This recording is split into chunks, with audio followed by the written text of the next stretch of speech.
കുർത്തിക്കാടൻ കഥകൾ,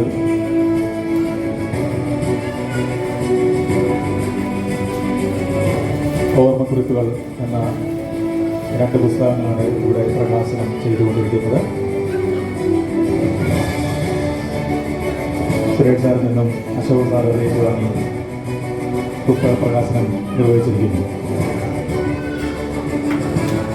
എല്ലാവരും നല്ലൊരു കൈയടി നൽകാം. അദ്ദേഹത്തിൻ്റെ ജീവിതാഭിലാഷമായ ബുക്കുകൾ പ്രകാശനം ചെയ്തിരിക്കുകയാണ്. നമ്മുടെ സ്നേഹം നല്ലൊരു കൈയടിയായി അദ്ദേഹത്തിന് നൽകാം. പുസ്തകത്തെ പറ്റിയും എഴുത്തുകളെ പറ്റിയും രണ്ടു വാക്ക് സംസാരിക്കുന്നതിനായി സുരേഷ് സാറിനെ ഏറ്റവും സ്നേഹത്തോട് തന്നെ വേദിയിലേക്ക് ക്ഷണിച്ചുകൊള്ളുന്നു.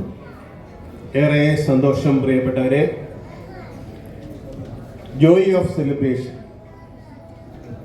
സന്തോഷങ്ങളുടെ ആഘോഷം. ഇവിടെ എല്ലാ ആഘോഷങ്ങളും നമ്മൾ സന്തോഷമാക്കുന്നു. ഓരോരുത്തരുടെയും ജന്മദിനം നമ്മൾ സന്തോഷമാക്കുന്നു. ഹൃദയത്തെ ഹൃദയം കൊണ്ട് ചേർത്ത് വെക്കുന്നു.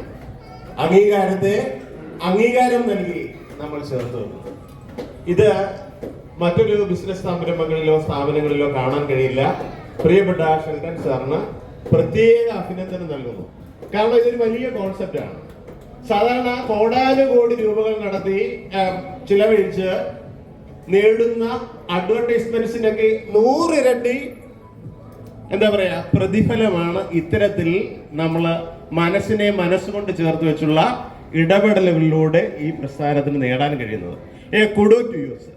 തീർച്ചയായും ഇവിടെ വളരെ പ്രിയങ്കരനായ നമ്മുടെ പ്രിയപ്പെട്ട സഖാവ് ബാബു പാലക്കാൽ, അതേപോലെ തന്നെ പ്രിയപ്പെട്ട അധ്യാപകൻ അശോകൻ സാർ, ഇവിടെ ആദരിക്കപ്പെട്ട doctor Sarath, doctor NCV Panicker, അതേപോലെ തന്നെ നമ്മുടെ പ്രിയങ്കരിയായ കുഞ്ഞു മോൾ അല്ലെ, പൊന്നു എന്ന അമ്മ വിളിച്ച, പ്രസീത വിളിച്ച നമ്മുടെ പ്രിയങ്കരിയായ ധ്വനി മുകേഷ്, അതേപോലെ തന്നെ സിദ്ധാർത്ഥ് ശിവാനന്ദ്, സുവർണ സുശീലൻ, ഇവരൊക്കെ ഇവിടെ ആദരിക്കപ്പെട്ടു കഴിഞ്ഞു.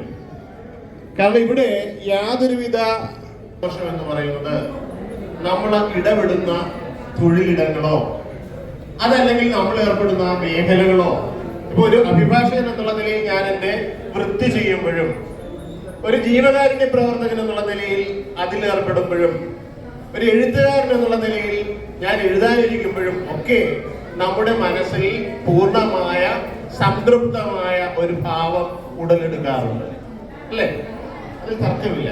ഇവിടെ നമ്മളെ സംബന്ധിച്ചിടത്തോളം ഏറെ കൃത്യമായി ഹരിപ്പാട്, കായംകുളം, മാവേലിക്കര, ചേർത്തല, പുന്നപ്ര, കൊല്ലം ജില്ലയിൽ കരുനാഗപ്പള്ളി എന്നിവിടങ്ങളിൽ 24 മണിക്കൂറും പ്രവർത്തിക്കുന്ന ഭക്ഷണാലയങ്ങൾ.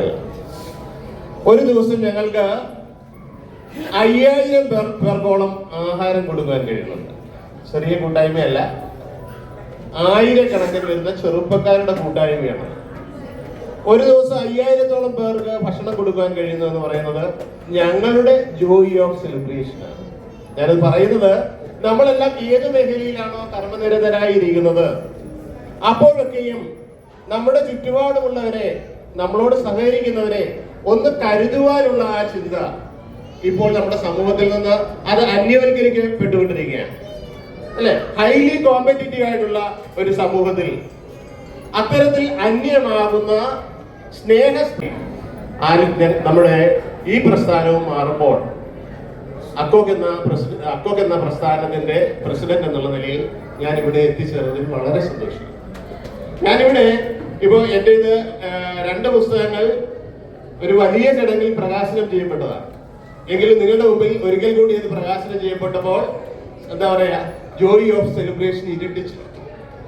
അത് കഴിഞ്ഞ ദിവസം, അതായത് 21-ാം തീയതി നമ്മുടെ ഗോവയുടെ ഗവർണർ അഡ്വക്കേറ്റ് PS ശ്രീധരൻപിള്ള സാറാണ് മാവേലിക്കര കത്തോലിക്ക മലങ്കര സഭയുടെ അതിരൂപത ആസ്ഥാനമായ അമലഗിരി ഡയോസസിൽ വെച്ച് ആ പുസ്തകം പ്രകാശനം ചെയ്തത്. അത് ഓണാട്ടുകരയുടെ ഉത്സവം എന്നാണ് പ്രിയപ്പെട്ടവരെല്ലാം വിശേഷിപ്പിച്ചത്. അത്രത്തോളം എന്താ പറയാ സമ്പുഷ്ടമായിരുന്നു ആ വേദി. ഞാനിവിടെ ഇതൊക്കെ പറയാൻ ആഗ്രഹിക്കുന്നത്, ഈ 2 പുസ്തകങ്ങൾ ഞങ്ങളുടെ ഒരു പുസ്തകം, അതായത് നമ്മുടെ നാടിന്റെ ഒരു പരിച്ഛേദം, നമ്മൾ ജനിച്ചു വളർന്ന കാലഘട്ടങ്ങളും ഇന്നത്തെ കാലഘട്ടവുമായി നമ്മളുള്ള ഒരു താരതമ്യ പഠനം.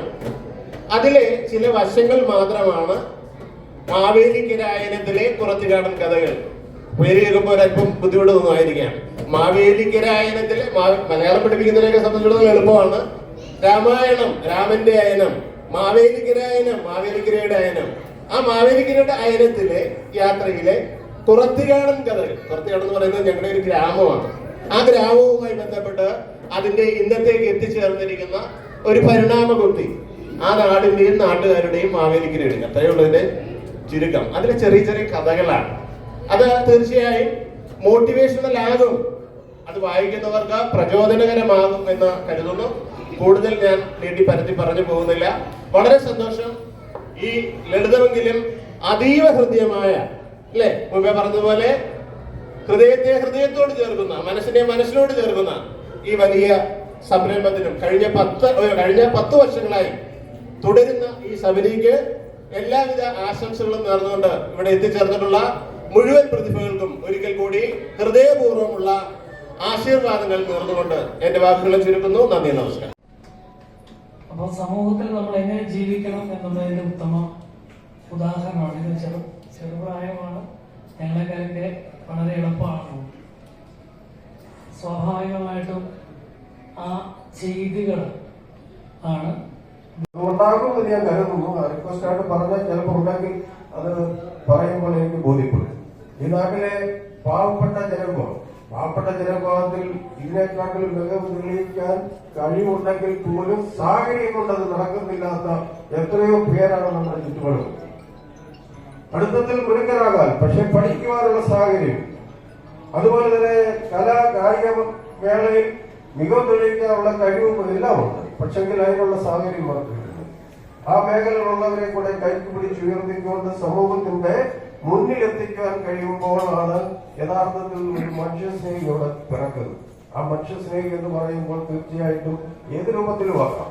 ആ രൂപത്തിലേക്ക് ഉയർത്തിക്കൊണ്ടുവരാൻ ജോലി കഴിയണം. നമ്മുടെ മേഖലയിൽ എല്ലാവരും ഉയർത്തിക്കൊണ്ടുവരാൻ നമ്മളെ കൊണ്ട് പറ്റത്തില്ല. പക്ഷെങ്കിൽ